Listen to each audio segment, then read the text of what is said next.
There's been a lot of talk recently about GLP-1s and bone health, and this is because a video went viral. And I think it's actually a really good conversation to have, not the way in which it went down, but to have the conversation in general. Let's take a step back and realize that whenever someone is losing weight, because there's less strain on the bone, there's a chance for bone loss.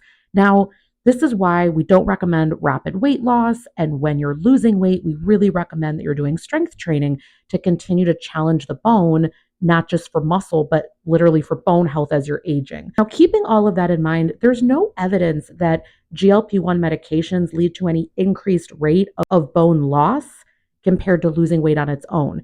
In fact, the opposite might even be supported.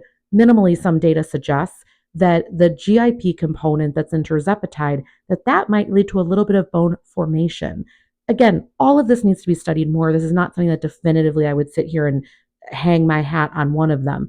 But what we can say is that there's not evidence to support increased bone loss. What I think is the best that we can go with here is that you're working with your medical team and making sure to get age appropriate screenings. So, for example, postmenopausal women, depending on their age, they might have the recommendation to get a DEXA scan to know if there's osteopenia or osteoporosis. These are things that really matter. And then listen to the advice of your medical team because we're going to look out for you with things like this and make sure to follow you.